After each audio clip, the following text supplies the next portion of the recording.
Our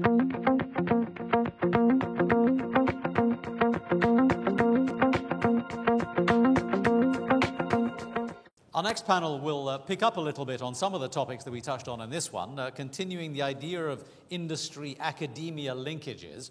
We're going to pick up that one in a slightly more in-depth way with a broader panel. Our panelists on this particular event, and if you would join me on the stage as I read your names out, we've got a couple already. Dr. Farooq Iqbal, Dean and Director of the Institute of Business Administration.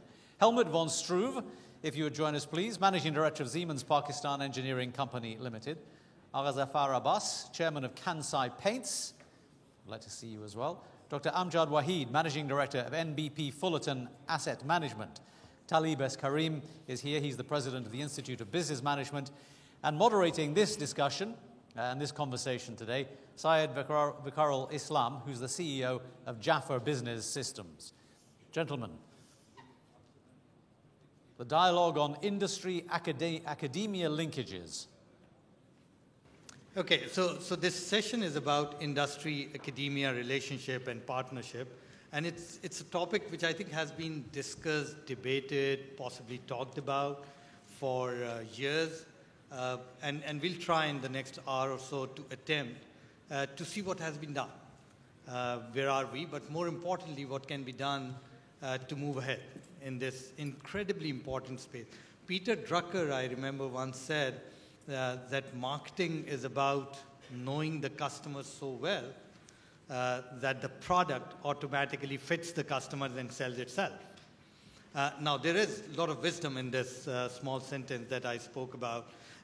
It is, you can't get or you can't sell a product to the customer if you don't know him well, or if you don't know their business well, or if you don't know what they do well. And that essentially means that you need to have a very strong engagement with the customers at every level to be sure that you are producing what they want rather than giving them something which they may or they may not need or which does not fit into their requirement. If we just try and take this argument towards our industry-academia relationships that has been there and is currently there, we need to start evaluating do the industry, which is essentially the customer in this case, really get what they want? Is there enough engagement happening between industry and academia to actually know what they're looking for? Is academia taking enough initiative to go to the industry and find out their requirement? Conversely, is the industry really coming out of their ivory towers and going to the universities and saying, guys, this is what we need? And it's not just about the graduates you are producing, which is definitely one aspect that I want to talk about, but there's another aspect of it is about the research that goes into university, about the projects that they are doing into the universities and colleges and schools for that matter. And is there anything coming out from the R&Ds and the projects which is getting into the industry and gaining a commercial scale? So that's another topic. And one more dimension I want to talk about, and I want all the speakers and panelists to be shedding light. Should the engagement between industry and academia be limited to universities? Or should it go down to colleges and schools as well? Right? Or whenever we talk about industry-academia linkages, it's just limited to higher education, top universities, or does the scale of this dialogue needs to cascade much lower into the whole equation? So I would want these kind of topics to be addressed. I will give the floor to all the panelists. You've already been introduced. I'll do a brief introduction. And I would like each one of them to phrase their 4 or 5 minutes intro with a view what has been done. If you know of efforts that has taken place in this area, what is the current state? Is it a state we should be happy about or we should be content with? Or is it not something where we should have been at this point in time? And the third point, which is, I think, the most important, what can we do to move ahead? What can we do to do better? in this space compared to whatever has been done. Since we have Helmut from Siemens here, and he also brings international exposure into the country. So maybe I would start with him, and it would be good if you also have some best practices from your international assignments to share in this area. So let me start with you, Helmut. Okay. Thank you very much. And again, to Asfa, really great that he was engaging and supporting that this whole event is happening here today. So I'm really proud that I can be part of the panel. In Siemens, we are a company that is 170 years old. And Siemens is standing for mainly also the topics of innovation. And if we look at the timeline of the existence of the company, just to give you a couple of examples, it was actually founded in 1847, and also the pointed telegraph was invented. The dynamo principle was invented in 1866. Electrification of Ireland with hydropower, and they are still running, happened in 1925, and you can continue till today, where the company is filing about 3,500 patent applications and 7,500 inventions annually, with about 35,000 employees that are dedicated to research and development. This is part, and it was mentioned before, this is part of the DNA of Siemens. We see, in general, 5 clear megatrends in the future, which is, to name a few, climate change, urbanization, demographic change, globalization, and overall the digitalization. And one of the main topics is the growth of the population in the developing countries significantly, and then also the aging of the population in the more mature countries, so the developed or industrialized countries, whatever you want to say. So this brings a lot of challenges towards education and the society in itself.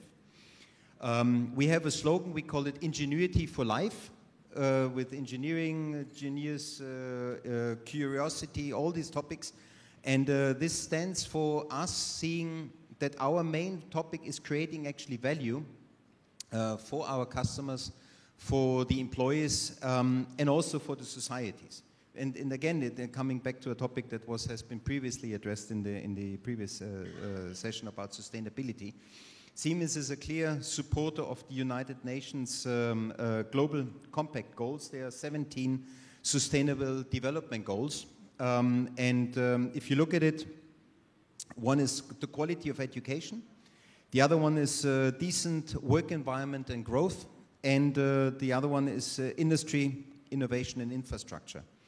And when we look at this and see our long-term sustainability, and we come back to the topic sustainability, and coming also towards the topic of shareholder value, it's very clear we as a company are dedicated to provide a sustainable development. We are signing up to these development goals. And how do we do this? We have a group of people headquartered in the Corporate Technology Office, which is dedicated towards cooperation with educational centers. That's universities. We have, for example, 8 core knowledge islands, which are, let's say, for example, Berkeley, the Georgia Tech, some German universities, an Austrian university, where we have actually Siemens representative based, where we are working very closely together in regards of research and development initiatives, where we have high-level engagements with our managing board, that is interacting with the faculty, with the students. We have further 17 principal partner universities across the globe, because we clearly feel that this interchange, and one of it is also in China, this is a very crucial interaction with the educational systems. I give you another example. We had in Egypt recently, we called it the mega deal.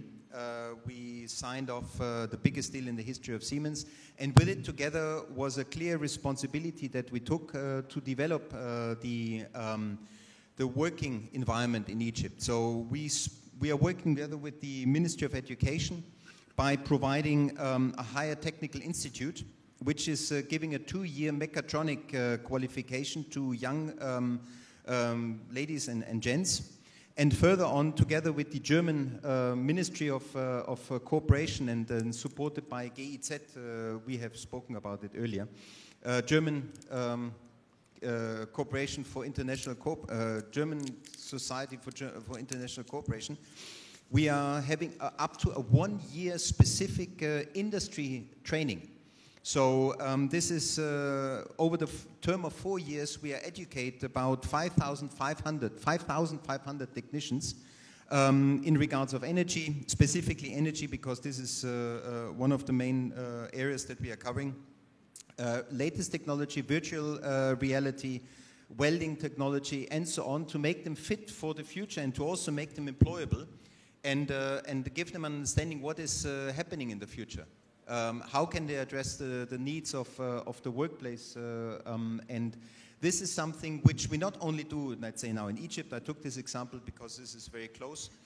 But we do this across the globe. Siemens in itself is spending, and that was a number that Joe Kaeser just mentioned last week, is spending 600 million euros just for education and training. And that is covering internal training and external training. And we are working very closely with primary educations. We, for example, Siemens Pakistan, we supported a great initiative from the Dawood Foundation, which was called Magnificence, an exhibition over 3 days, which addressed 50,000 students and children to come and understand what is technology, what is science. They have been practicing experiments hands-on, which is sometimes for some of the not so privileged children really difficult to get to know. So this is something which we see this is an area that can be further developed in Pakistan. But also then the training and education of the existing workforce to make them fit for the digitalization, because this change will come in the future. And you have a responsibility how to also address this to your existing workforce, to make them fit if they are in their 40s and their 50s. How can they adapt to the changes that are happening in the next 5-10 years? Artificial intelligence is coming, Internet of Things is coming, there will be a rapid change in the way how we work and what we're going to do. So this is an area that not only us as Siemens, but also other big multinational companies and other institutions are currently addressing and working out how this can be covered. Again, to provide a support for the society and for the people that we all are. Yeah. Thank you, Helmut. And a couple of things I think if you notice, top corporates take a lot of pains and make a lot of investments towards furthering the cause of education in various countries. And on a lighter note, we are waiting for your big contract in Pakistan, so you can train another 10,000 people here as well. I'll move from an industry perspective to an academia perspective, and we have the Director and Dean of Institute of Business Administration, Dr. Farrukh Iqbal with us. Dr. Saab, if you can shed some light on industry, academia, and your perspective to it. Okay. Thank you for actually letting us know right at the beginning what you expected us to talk about. Because it helped me organize my thoughts into a matrix. So I've got a 2x3 matrix, and I'll tell you what that is. Basically, we have 3 channels of connection: academia with industry. One is jobs, the other is teaching, and the third is consulting. And I think the questions you asked were, what are you doing now, and what do you think you should be doing? So those are my 2 columns. So I'm going to just give you a very quick summary, because this is how I've thought through the process. Jobs. I'll start with the preamble. The preamble is that we at IBA are lucky in 2 respects. Some may not be as lucky. We're lucky in that we are the oldest business school here. We're very old, founded in 1955. What that means is that we are reasonably networked simply because of age. We're reasonably connected with the business community simply because lots of people in the business community here at very senior levels, some retired, were at some point have passed through IBA or connected with IBA. Okay. The second is we're lucky because we're in Karachi. This is and remains the commercial center of Pakistan, and therefore, again, simply by being here, we are able to connect in a way that perhaps a business school in Peshawar would not be able to do. And that's just the advantage of location and history that we there. Now, jobs, basically, we do whatever is needed to make sure that our students, our graduates, get jobs in the corporate sector. So we have a full apparatus for supporting our graduates so that they can make connections with the corporate world, with industry, and get jobs. And that happens through a standard apparatus of, graduate placement office, lots of activities, corporate recruitment, so on and so forth. And that process turns out to be very useful. And it also, students learn a lot simply by interacting through the recruitment process. Sometimes that takes 6 months. There are corporate fairs, there are corporate visits, there's recruitment drives. They learn a lot about how to operate in that environment. Very important for us. What should we be doing? We'll just ramp that up because business is growing, our enrollment is growing, so we just need to do more of that, perhaps get more efficient at it too. The second part, the second channel is teaching. And by this I mean that basically we are able to recruit a very large number of people from the corporate sector into our teaching staff on a visiting faculty basis. This is very, very, very useful for us. And this turns out to be the main channel for communicating whatever is happening at the coalface, at the front line of industry and manufacturing and commerce to our students, without going through the very useful but really slow process of academic training and PhDs and so on and so forth. This is a clear, quick, productive, useful connection between the corporate world and our students. Very useful. We are doing it. What should we do? Well, in future, we are just going to have to resist our regulator, the HEC, that does not like the concept of visiting professors.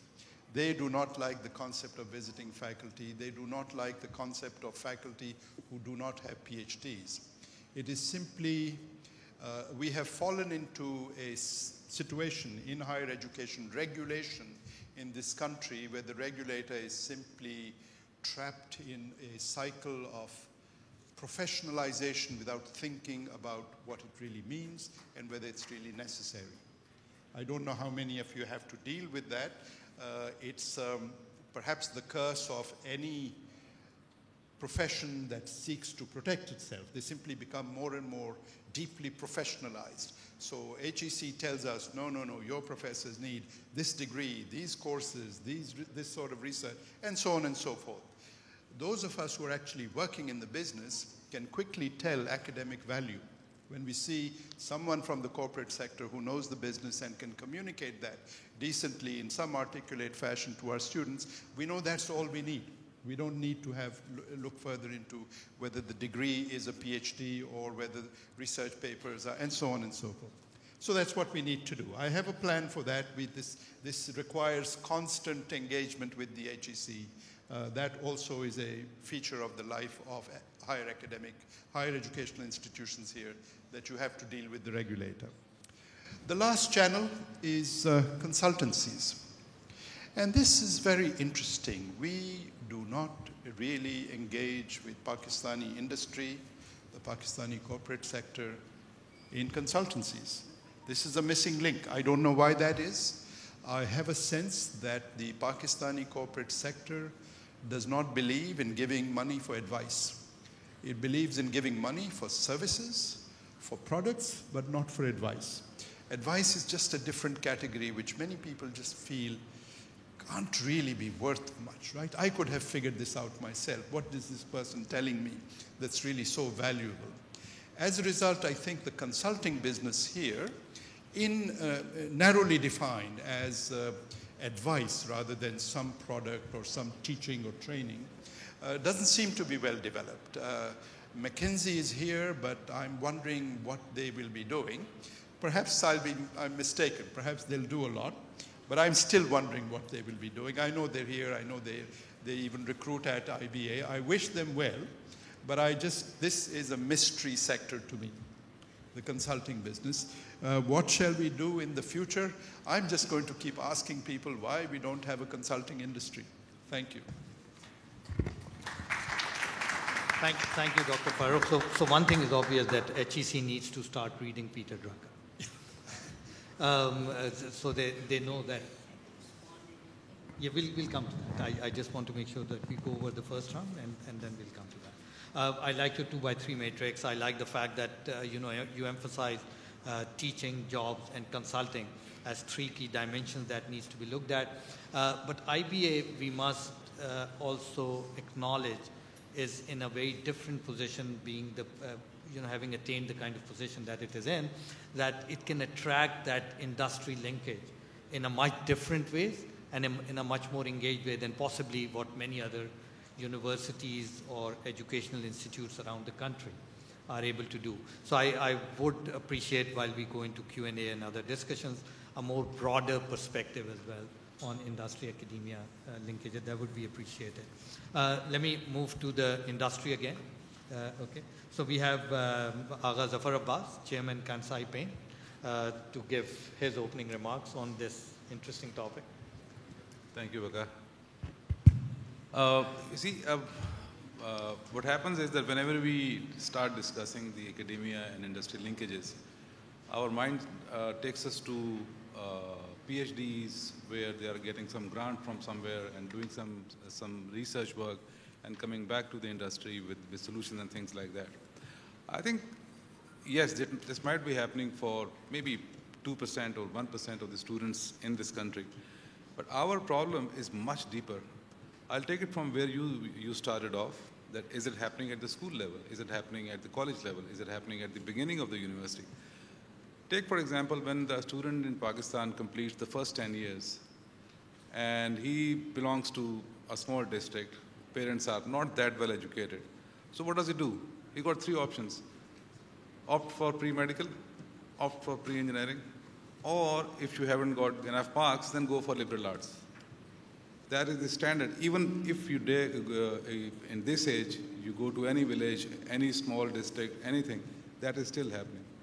Now, they finish that, and when they're entering into a college or professional university, the dilemma happens again. What particular field of engineering do you choose? They go, they see electronics is in the top, so okay, they will opt for this, then mechanical, then civil, blah, blah, blah. So at the end of that 4 years, 5 years education, you end up with people who are not passionate about their job, who just became engineers, who just became doctors, because their parents or their friends or friends for friends or uncles or aunts or somebody told me this is the right. And that also gives them a surety of job. That's what people are looking for. People are not looking to excel in their jobs. People are just looking for jobs.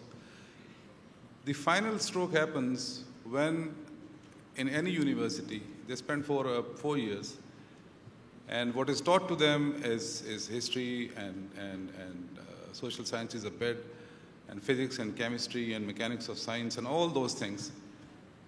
And the first interview that they appear asks them about leadership, about interpersonal skills, about taking the team along, things. Those guys, the poor guys, mentally they are very, very late, but they are totally unaware that this is going to be asked. My suggestion, and I have given it many times and we are doing something about it, is that this thing should start at the metric or O levels, where at the time of admissions, there should be a campaign on the social media just telling the students what would the industry look like in 4 years' time, what would be better opportunities for them, or if they want to pursue anything which is apart from pre-engineering or pre-medical or blah, blah, blah, yes, these are the options available to them. We've got such a powerful social media. We've got 140 channels.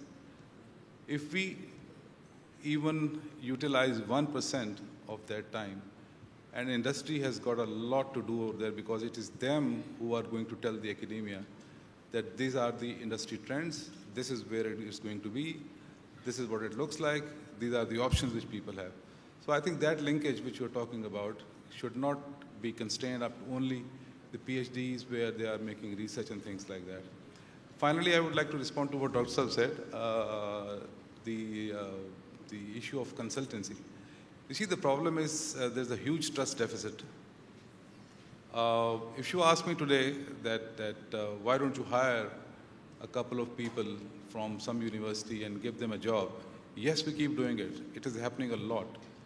It is happening. But I can very safely say, and I may be wrong, I'm not talking about IBA, but IBA and LUMS and maybe LSE also, they have achieved a level where there's a certain level of credibility available. But go one step lower, the quality of work which have been returned to us is not even worth sharing amongst the organization, seriously. And you actually sometimes get quite surprised that these are the people amongst whom you are going to select your new candidates for the leadership of the company.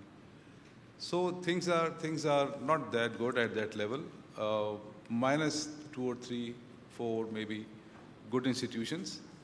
The quality of education in Pakistan is not rising. It's becoming more of a business, and we need to do something about it. And industry, I think, has a lot more role to play. Thank you.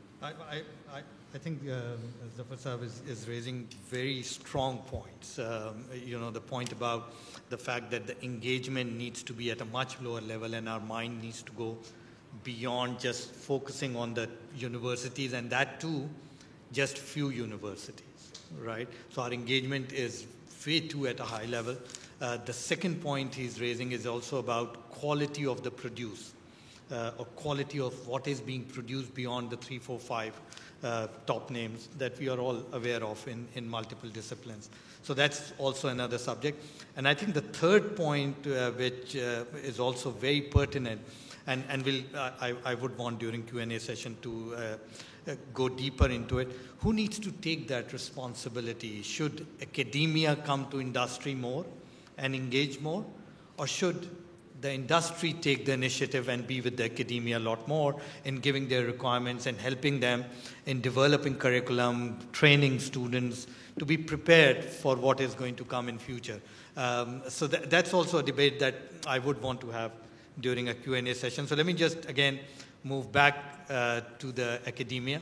And we have Mr. Talib Karim from IOBM, another very, very prestigious name in business administration and other disciplines. So, Talib Saab, your views on industry-academia linkages and how you see it? Thank you, Waqar. First of all, I will appreciate Dr. Farooq's comments about AGC coming from the public sector. That's a very bold statement, and I think we are struggling with the same thing in the private sector. Where I think the independence of universities is being encroached upon by regulators, and that should not be the case. I think universities should have freedom to offer courses. Yes, there are ways and means to monitor those programs in terms of quality, but if each and every permission has to be taken from HEC, then there's a problem, and I think most of the universities are facing this problem. The other problem which we'll be facing very soon is the split between province and the federal level, where there's a provincial HEC and then there's a federal HEC, and who has what authority. I think that's being debated upon. And I think as universities, we just have to be patient and wait for the outcome. I think the topic of this panel discussion, I think from our point of view, from academia point of view, there's a natural alliance between academia and industry. I mean, we cannot survive without having that cooperation and that alliance with the industry. The reason being, and I'll just go a step back, and I think that was discussed. I was not here in the morning, but I think I saw one topic on millennials. I think someone had that discussion this morning. And we as universities, as tertiary level institutions, are basically catering to millennials. I mean, those who were born in early 80s till 2000. And I think they'll be coming out of our stream in the next 4 or 5 years. I think by 2020, they'll be out of university stream and they'll be part of workforce. I think in the next decade or so, I think millennials will constitute about 70% of the workforce. Now, when we talk about the millennials, and the reason I want to bring this up is because how integral it is for us to have this type of an alliance with the industry, is that they grew up with technology.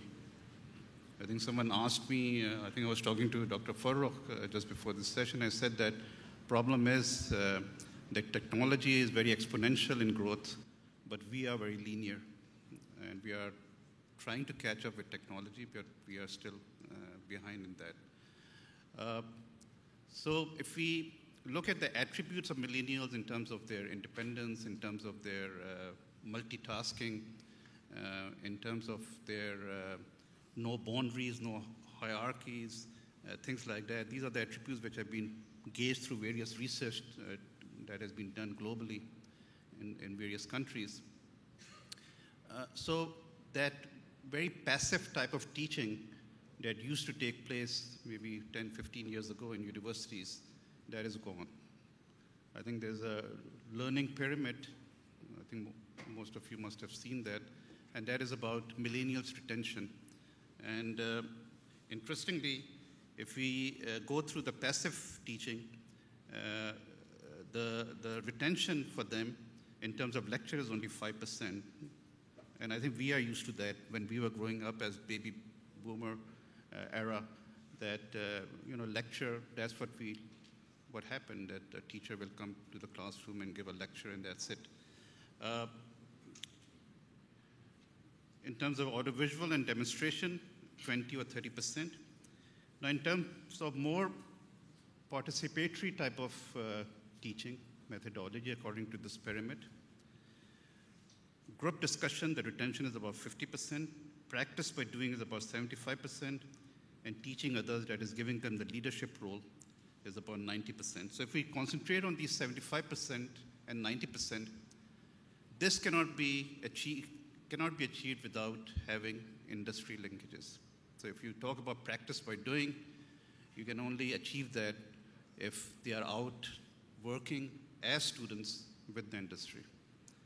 So what business schools have done, I know some of them, or some of us have done that, is that we have changed our curriculum and we have made it more experiential in terms of teaching methodology, which means that our students are required to go and work with the corporate, take their problems and come up with a solution, and they're graded by them, not by the teachers within the institute.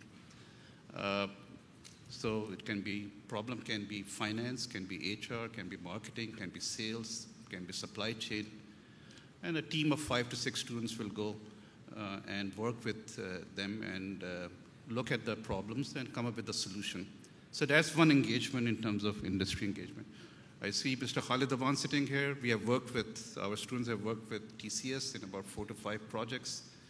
And I'm sure the feedback is more important from them rather than from me. Now, I think one, Agha, when we were talking about, I think one concern in this is that is industry comfortable in sharing information with students? Because, these information, they might be a bit concerned that this information might be, shared with others, by competitors.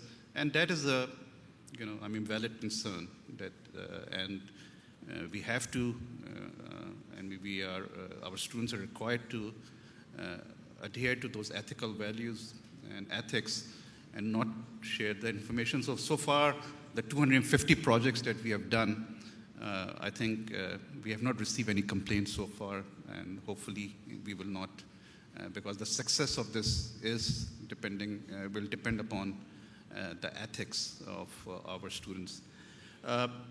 The second engagement, which of course Dr. Farrokh has also mentioned, but one engagement that we usually, and most of the universities usually do or they have in place, is of course internship programs, where each student is required to go and work for 6 weeks every summer or in winters in various organizations and do their internship.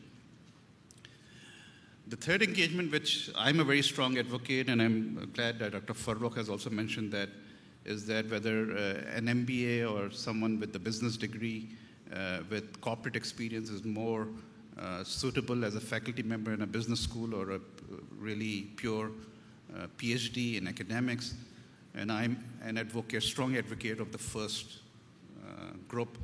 And I've tried to mention that in various forums in HEC, but of course they won't listen to me, and they feel that, yes, I feel that a person with MBA and has been a financial analyst with one of the banks for 10, 15 years, he can better communicate with our millennials than anyone else. And these engagements for us is also turning out to be a good research tools, because we are able to convert some of these capstone projects into case studies, and so it's a win-win situation for both. But of course, the trust factor has to be there from both sides. So yes, as I've said, our performance will greatly depend on our engagement with the industry. Without that engagement, we will not be able to fulfill that curriculum requirement, and that's what I talked about experiential learning and other tools. So it's very essential that we keep on working with the industry, and eventually we are hoping that industry will trust us as an education institution to give us these type of projects and also work on consultancy projects with us. Thank you. Thank you very much, Talib. And again, interesting point that, only 10% learning is classroom and 90% learning is through engagement at various levels, including 75%, which is actually through engagement outside the class, possibly even outside the university. Another very interesting aspect mentioned by Talib Sahab is the fact about the level of engagement that are taking place in some of the universities.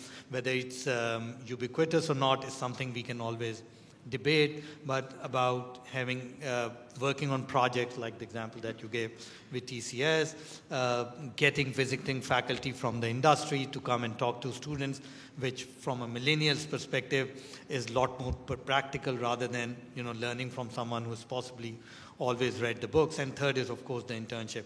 So we've heard more the business side, we've also heard the academia side, but more from the business side.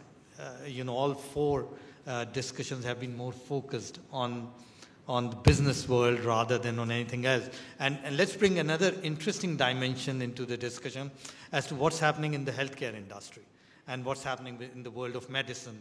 And is there such a linkage that exists between the medical colleges and universities that we have here and the practicing industry which is out there? And what's the perspective from a healthcare industry? And we have with us Dr. Niloofar Halai from Aga Khan University Hospital to share that perspective. Dr. Sir, please.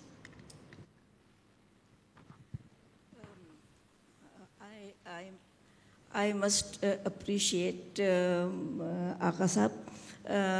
We were having a brief conversation at the table, and he decided that I needed to be a speaker rather than a hearer. Somebody who would be listening to this panel, and he and Waqar Sahab were kind enough to invite me to this panel at the last moment, and hence you will not see my name in the program. I'm Professor Dr. Nilofer Halai, and Waqar Sahab, I must correct you on that I am not from the hospital. I am from the Institute for Educational Development. And you also rightly pointed out that the view that we have so far seen has been more from the business schools, and we needed to hear from that. And I will try to speak from the perspective of the whole of the university, which includes a medical school, a nursing school, and a school of education. However, being from the education, naturally my experience will come out to be more from the side of education, which also I think needs to be heard because there are many interactions between industry and the education world that can happen. And one of the things that I heard both my colleagues from the university speak about is the constraints within which the constraints which HEC, the Higher Education Commission, has put the universities as far as the programs are concerned.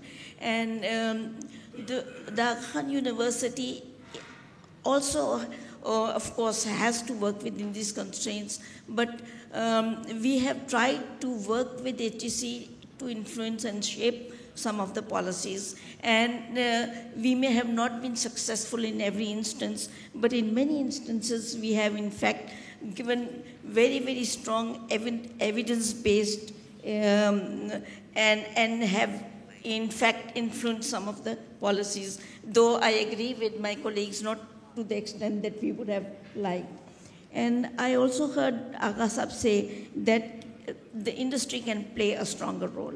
I do agree that industry can play a stronger role, particularly now that the university, the corporatization of the university education, which was seen as public good for the society as a whole, is now no longer seen as such. It is seen much more as a product to be sold to clients. And hence, money has become a huge factor. And funds which were relatively available from the government and other sections of society has dried up. And though AKU may be thought to be a very rich university, we struggle for funds just as every other university does. And I think this is where the role of industry can play a very, very strong role. The industry can play a strong role by offering scholarships. The industry can play a strong role by offering internships, which they do at this point.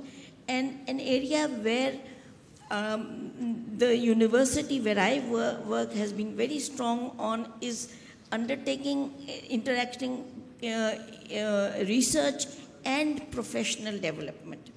IED, Institute for Educational Development, has been very, very strong in interacting with the industry. For us, the industry is the schools, colleges, and publishing houses. These are our stakeholders, and we interact with them at every level.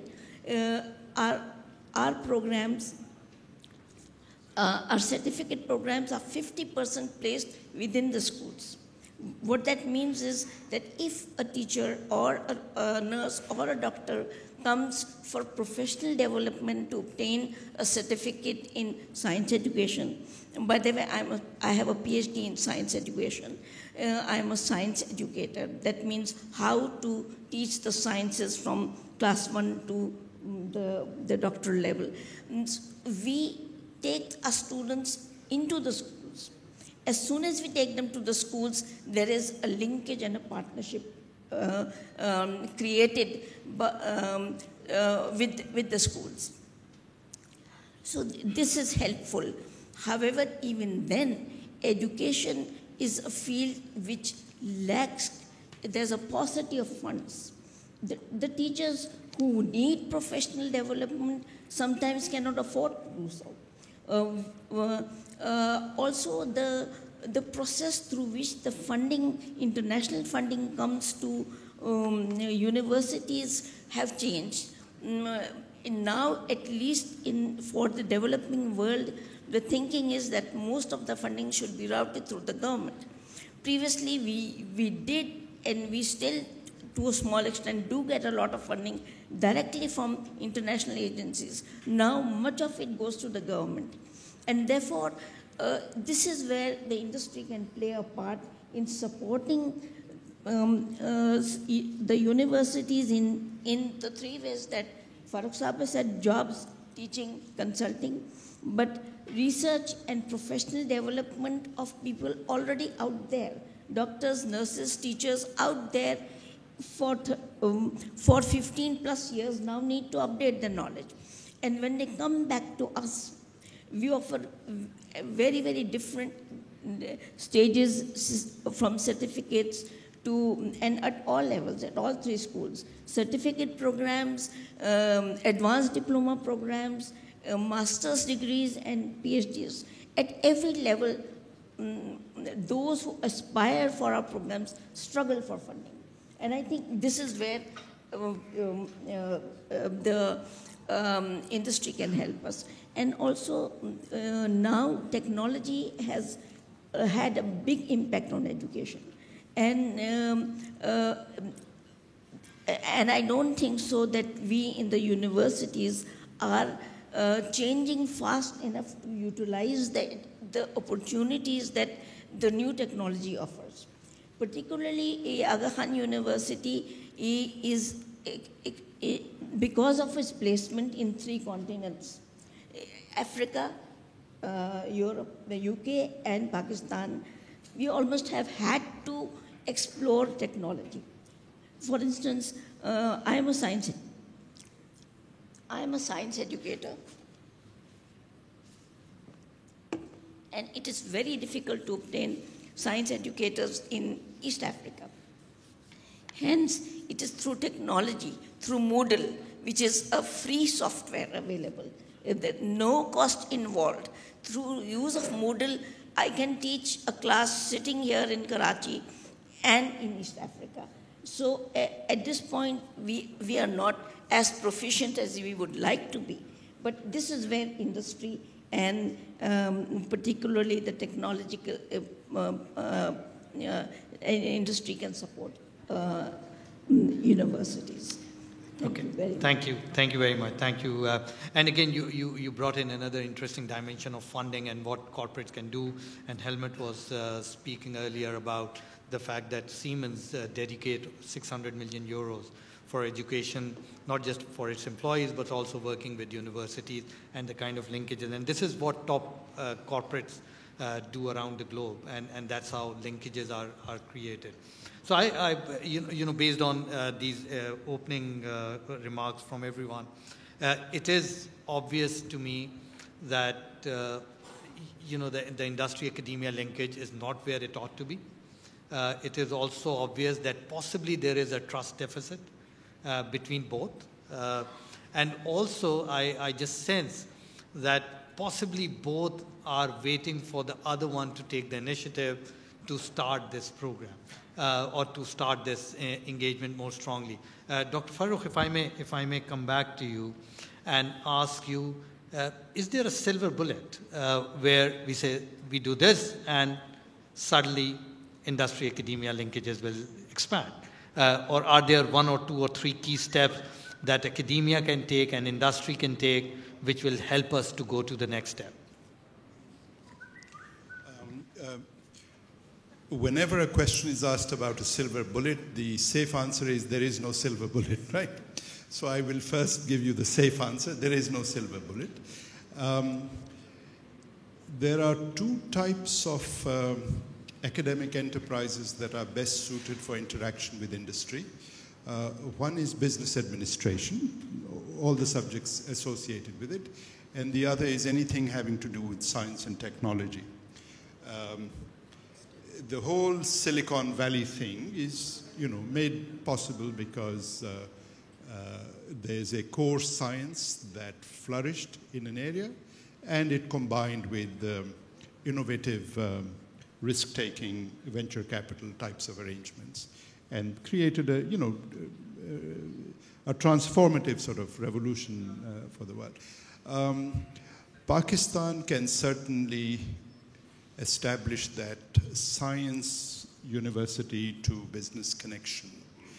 That requires a little bit of matchmaking. It requires some funding support of businesses, from businesses to science faculties, under some kind of supervision. It has to be, this can't be basic research. It has to be applied, commercial, focused thing. I can think of mechanisms that would allow some of that to happen. And then, of course, we put that into there has to be work done on patent laws and protection of copyrights and so on and so forth. Not my field, but I get the feeling that it's not very well developed here. So that one I can see.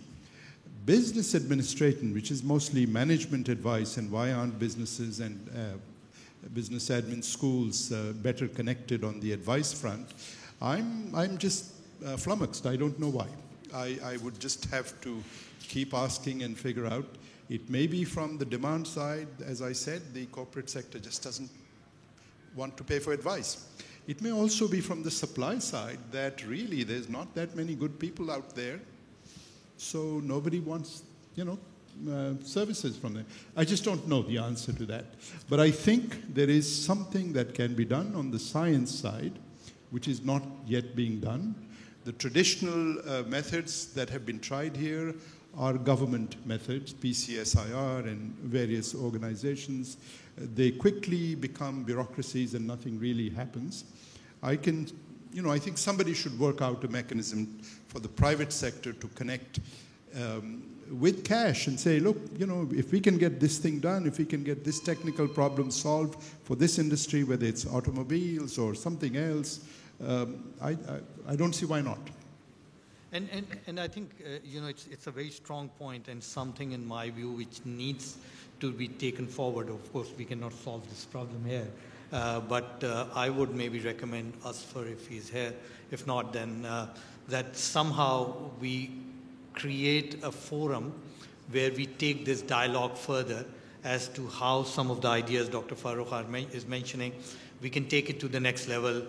Do we create a science university with industry participation? Do we bring more problems from the industry to the universities and see if they can solve it? And these kind of engagements are not happening. Helmut, if I come back to you, because one of the thing I picked up, especially coming from the academia side, is that there is an apparent distrust, or there is a feeling of distrust that exists in academia, that possibly businesses are not forthcoming in sharing information openly.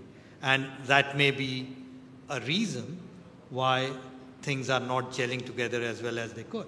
So do you think trust or distrust is a factor, or is it something more deeper than that?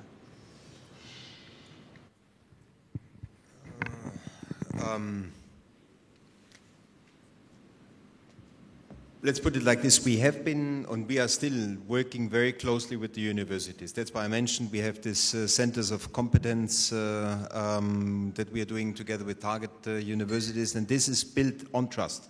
Because if you don't protect your intellectual property, you end up developing something which is then handed over to some other players, which you don't want to happen. On the other hand, what multinationals, what bigger companies, I'm not speaking only about Siemens, but others, what they are regularly doing is they're providing internship opportunities for students and for trainees, and there the necessity that they are really, and that is something that can be done via the academia to also then kind of precondition them and the individuals towards a certain level of commitment to stick to, I don't know, non-disclosure agreements and business conduct guidelines, that you don't share information openly, especially on social media. Because nowadays this is something which is becoming very quickly out of hand, that certain internal information is then shared outside, where it does not belong, and that creates a very bad taste. But on the other hand, I mean, we have also extremely good experiences made with working together with universities and institutes, which have contributed significantly to the overall goal of creating value. So while trust is a factor, but there are ways to mitigate it, and there are also ways to make sure that it can be taken to the next level. Talib Sahab, if I may ask you, and you, because you talked about 3 levels of engagement with the industry. The problem I see is that while you have it, and you are amongst the top institutions in the city, why this model is not scaling, why these kind of thoughts are not going to other universities or other educational institutes to create a structured engagement with the stakeholders outside the university? And are there 1 or 2 steps that can be recommended which we can take forward and hopefully will start that engagement? I think it is happening. I think experiential learning has become a buzzword now in most of the universities. And universities are engaging with the corporate, with the industry. Our experience so far has been very positive, because now, before we used to go and ask for projects, but now we have a waiting list for projects, because now companies are approaching us to, as I've said, it's a win-win situation for both. Yes, we talked about that trust deficit, and yes, as a university, we need to be careful that confidential information is not shared. But I think it's a great learning experience for the students. I think one other thing that is happening in universities is establishment of ORIC, which is Office of Research, Innovation and Commercialization. And although I see it it's more on a paper type of a setup, and not much work is being done. But I think that is another area through ORIC where we can engage with the industry and work on some commercialization of some of the research with the industry. I think it's much easier in the field of engineering or sciences, a bit more difficult in the area of business management, but it can be done. It's being done in a lot of universities. So I think, yes, this thing is spreading out to other universities. As I've said, that I think the conclusion is that universities cannot really function effectively without this very critical alliance with the industry and with the corporate sector, because that's where the learning will take place. Thank you. And maybe one recommendation, and as part of preparing for this session, I was doing some research just to find out, is there one success story on Google I can find where this industry-academia linkage resulted in something interesting? And sadly, I couldn't find one documented story. I'm sure there are out there, but nobody possibly ever thought to publish them.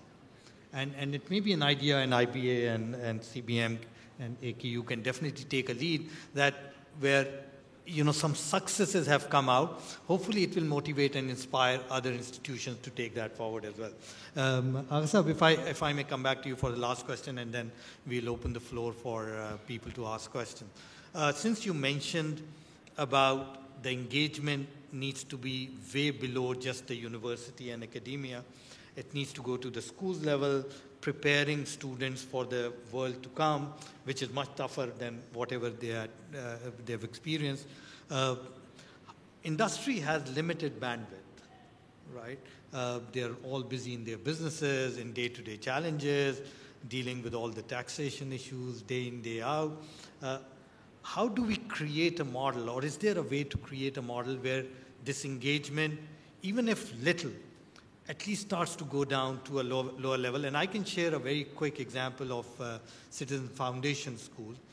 They actually take corporate sector people to their schools and let them speak to the children. And it's an amazing engagement, because I've been part of many of them myself. So is there something that can be done at the industry level to take that engagement to a level where you were recommending that it needs to start? Yeah, I think it's very easy, because in this age of social media, you don't need heads. You don't need a large head count to go to each and every schools and things like that. Even if you have 2 or 3 credible websites, I think the half the job is already done. Because the industry is actually hungry for good candidates to join them for future leadership and things like that. I think similar industries can form maybe 2 or 3, 4 maximum groups who can actually start publishing their research or their recommendations on the websites. You see, in the morning you get a joke on the WhatsApp, and by the evening, every single person in Karachi knows about it. So that's the power. And by evening, 3 times it comes back to you, as if, you know. So that is the power of the social media. I think it's not going to be very difficult, and things are happening. For example, we have a Society of Mechanical Engineers in Pakistan. What we do is that in the 4 universities that we go to, when the fresh intake is happening, we go and guide the students that in the next 5 years, this particular field of engineering is not going to be thriving or whatever. You can try this, this, and this, like mechatronics was something new, or, you know, something of that sort. So it is already happening, but on a very small level. We need to get in touch, or we need to prepare something on the social media which can be spread, which needs a bit of credibility. And I think it's not that difficult. It doesn't need a head count. Excellent. And I hope some people from academia and some people from industry are here to take some of these initiatives and discussion forward, at least in their own organization or in their own sphere of where they can influence. Is there a question from the audience that we can take? Oh, wow. All right. Why did I ask? Okay. Yeah.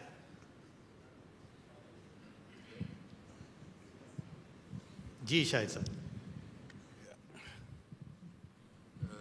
The reason I ask this question is because I happen to be 2 in 1. I also belong to the academia, and I've been teaching for last 25 years, and I've worked in the industry for more than 30 years.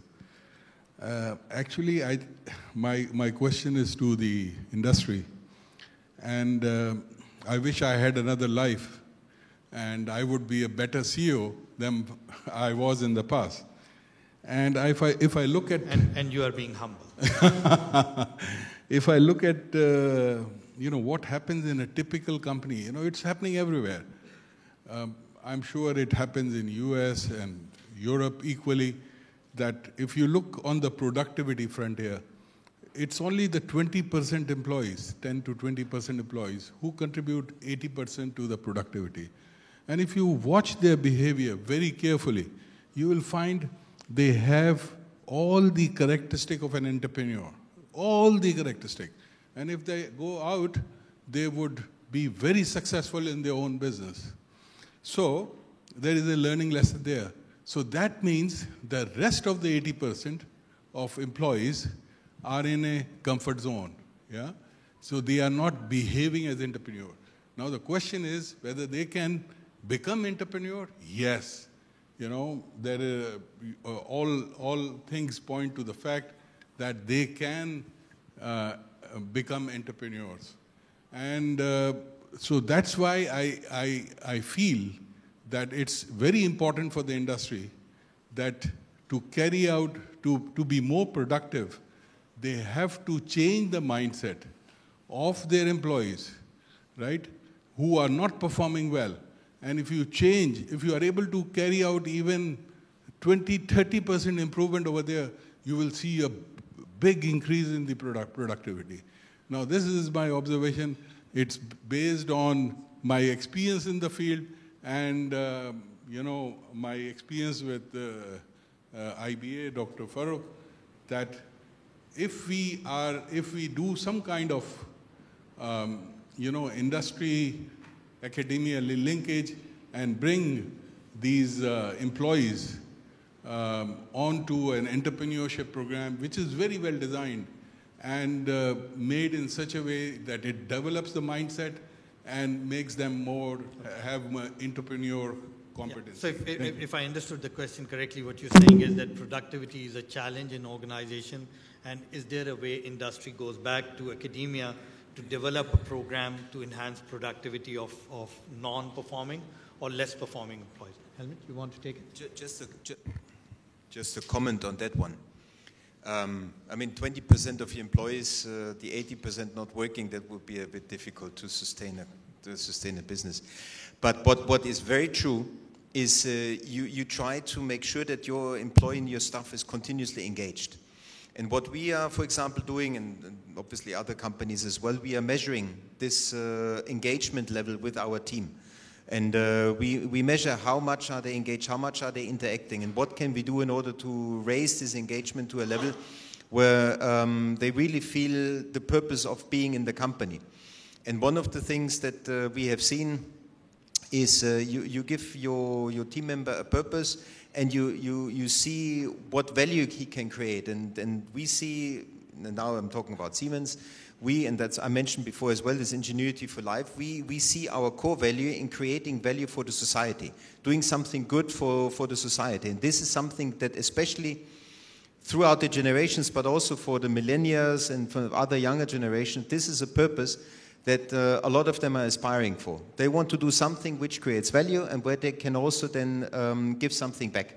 And that's something which we try, and we are not always succeeding, but what we are really trying hard with the management team to contribute and to make sure that people understand this, and we create the ground for the individual employee to actually contribute in this regard.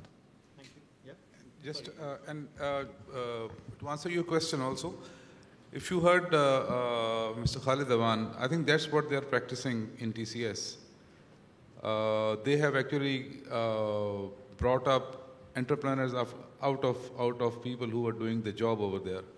So that's the model which I understood. I think so that we have live examples in Pakistan, but I 100% agree to what you say. Most of the employees are really, really good entrepreneurs. Yes.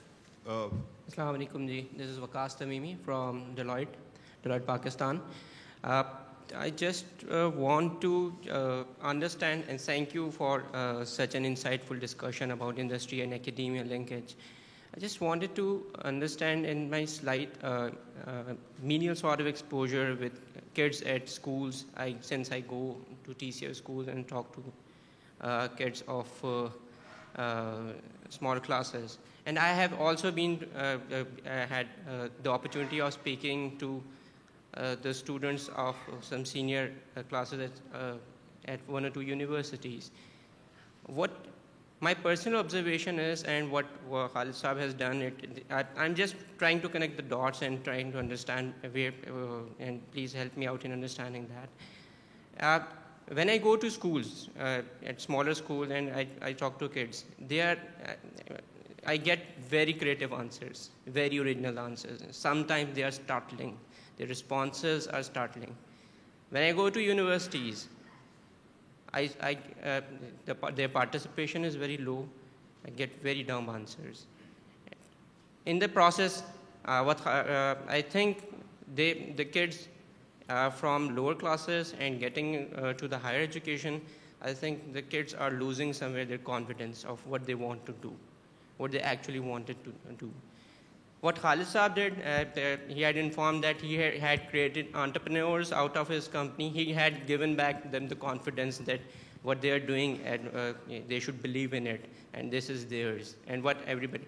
I think there is, as far as industry is concerned, as far as higher education is concerned, we should, as the policymakers, as the thinkers, as the education deployers, as the job providers, think about it as to what are we doing, where are we wrong as to killing the creativity, that originality, that sense of purpose that makes us human. Because the only difference between humans and animals is that we have been endowed the problem-solving capability. So I just wanted to... So the question is, why kids of younger years or the lower level are a lot more forthcoming, a lot more original, whereas when they go to higher studies, it seems their thought process is killed and it's more followed strategy or thinking rather than original. Talib sir, you want to address that? I think you need to engage them in a way that interest is invoked in these youngsters. I think I mentioned it in my talk initially that, us as teachers or as trainers, we are not engaging them because their thinking is totally different than what we used to think. I think their concentration is in one device. Everything, all the information that they gather is from the iPhone or the smartphone that they're carrying with them. Now, how do we, as teachers, use that technology, those tools, to give them that, I talked about the pyramid about retention, that what is the best way for them to retain knowledge. So you're right, that if we go with the lecture format and just lecture for 30 minutes and expect them to gather that, it won't work. So I think I'm talking from our point of view, from academia point of view, that we need to engage them in a proper way, in a way that they can understand. They are very creative. They have that type of knowledge because the knowledge is in their palm. They can gather any knowledge they want. So how we engage them, I think that matters. So this is Adil Ahmed from the... Just 1 minute, please. Dr. Neelufar.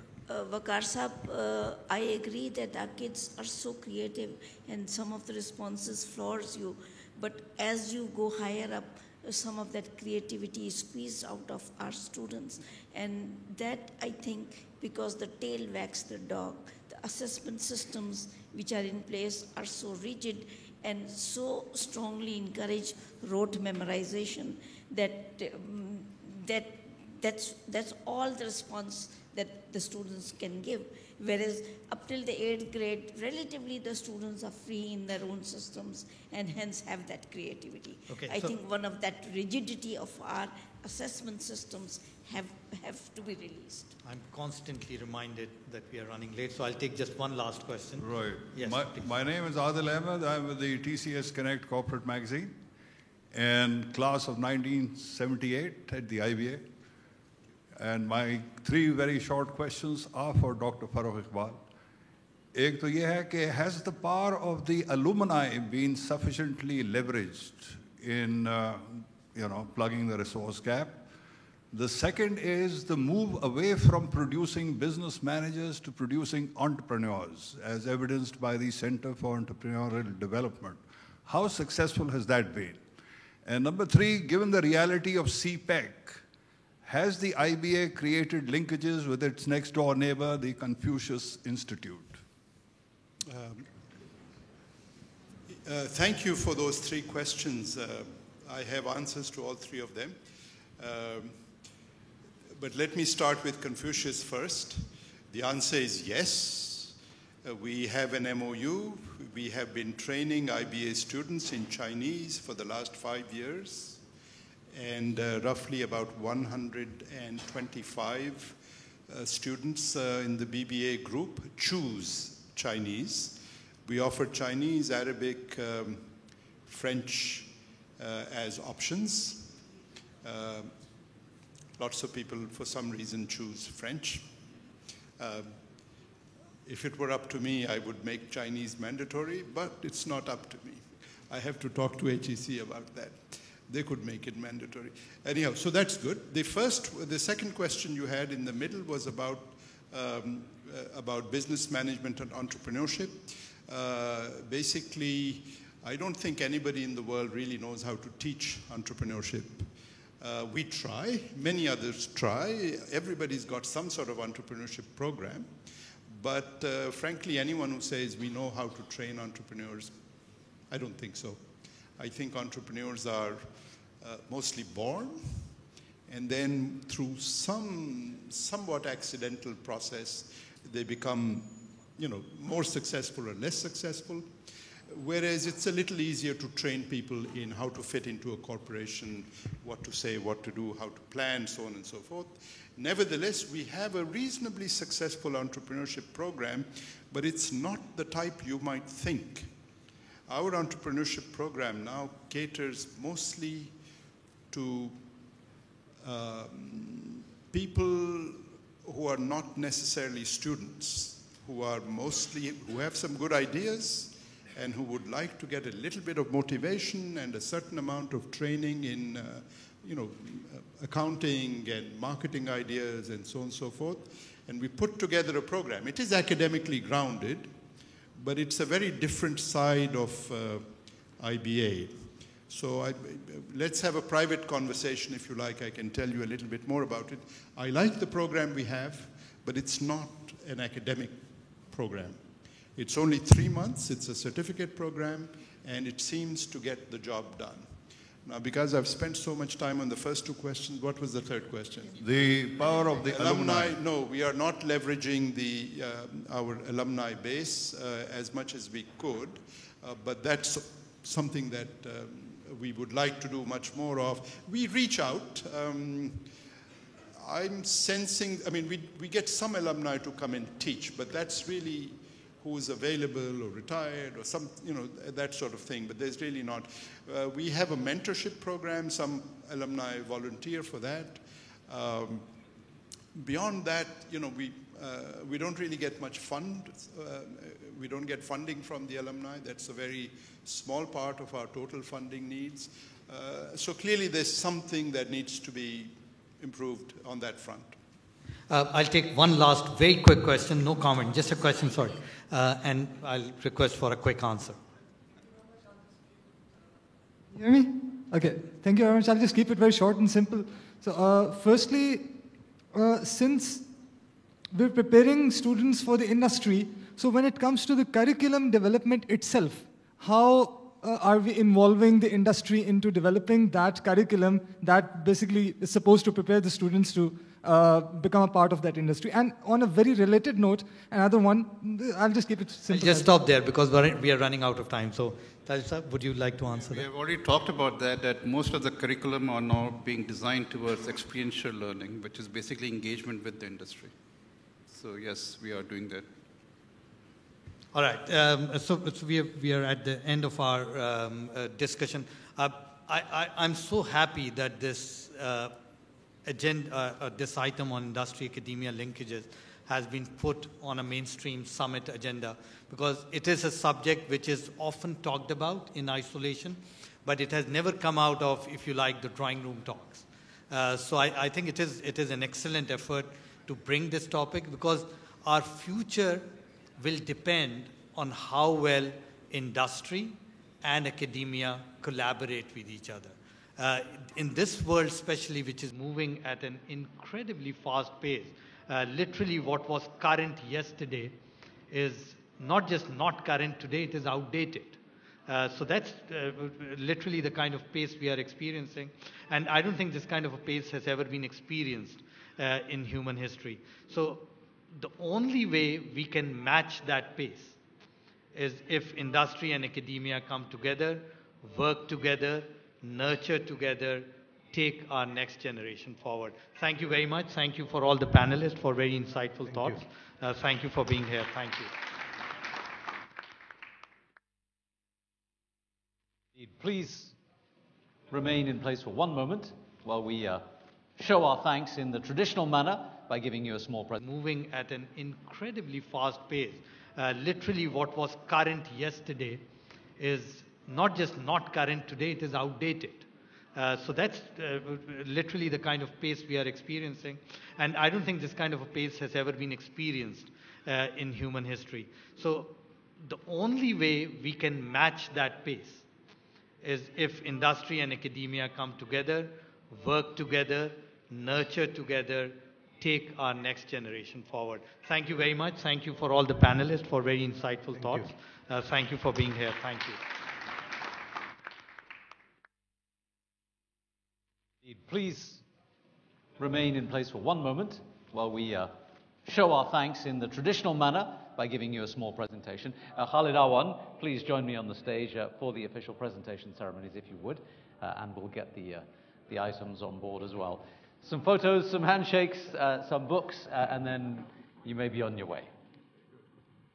Folks, once again, show your appreciation for our panel and a very interesting discussion.